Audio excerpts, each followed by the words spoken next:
So the women's college basketball season is just getting underway, and obviously, Paige Bueckers is going to be the biggest name, followed by JuJu Watkins. But that's only for right now.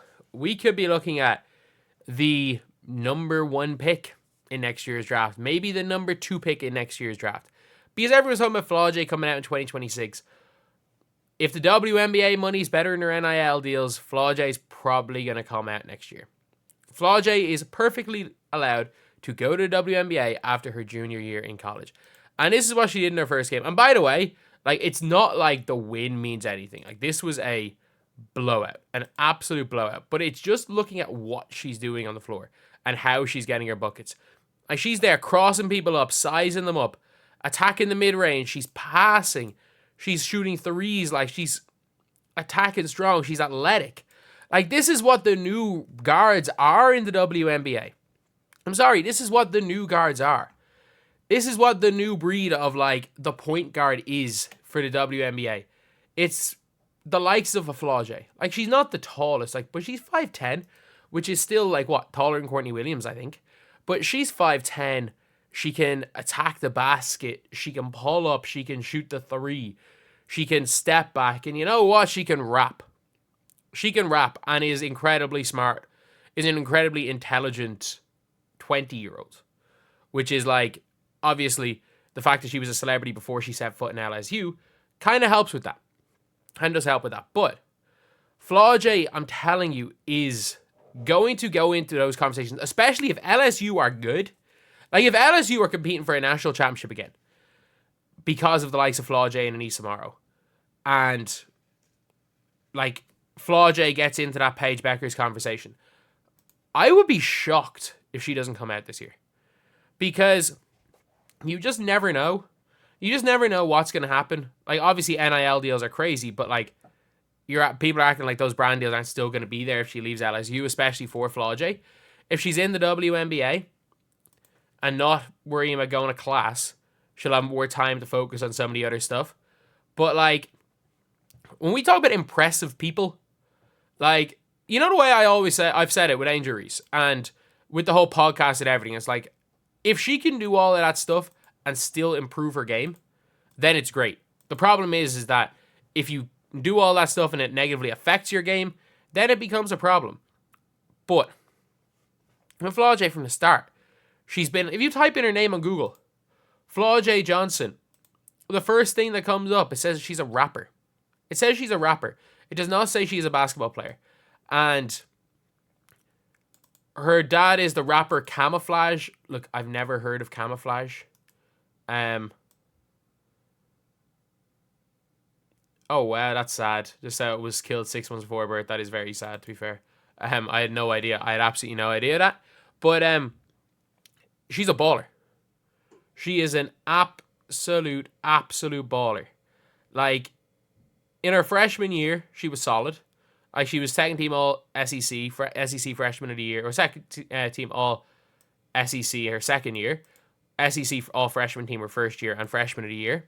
But, like, she's now probably gonna be SEC player of the year. Let's be real. Maybe between her, Aneesa Morrow, and maybe one of the South Carolina players. But it could very, very easily be Flau'Jae Johnson, who is just a hooper. And let's look again. And it's not that she's scoring. It's not that she's passing. It's how she's doing it. She's playing fast. She's attacking downhill. She's finishing through the air. Like, this is where you're like, okay, these guards are different. Like a Euro step in with an off-footed float, like a Euro step off-footed floater, post fades. Like, I get it. You have freedom to do all this. But she doesn't really have any weaknesses to her game. And I'm not going to be here and say, oh, she's better than Caitlin Clark. She's not. She's not going to be. But is she better than Paige Bueckers? Someone said, I don't think she's eligible. No, she's eligible for this year's draft. She's not drafting this year. She won't be coming out until the year after. She has not said, by the way, like, that she's not coming out. And that's one thing people are just assuming. People are just assuming that Flau'Jae is gonna be coming out in 2026. She's gonna finish college. Like, if the WNBA is as lucrative as it is, and you also have to look with the WNBA salaries, the earlier you go into the draft, you have to, well, the sooner you're drafted, the closer you are to getting one of those big max contracts and not being stuck on your rookie deal. Because the rookie deals are a piss take. But if you see here, Flau'Jae 2025 draft, she is a draft eligible junior. So Flau'Jae and Janiah Barker, like everyone's projecting Janiah Barker to go to the Fever when she's only a junior as well, but Flau'Jae can do it. It says here she's not focused on WNBA draft eligibility, but like, we'll see. We'll see. If she has a season where she is a first team All-American, where she's looking like she's one of the 5 best players in the country, and is looking like she's going to compete with Paige Bueckers for that number 1 spot, I think she comes out of college. I think she goes to the draft next year.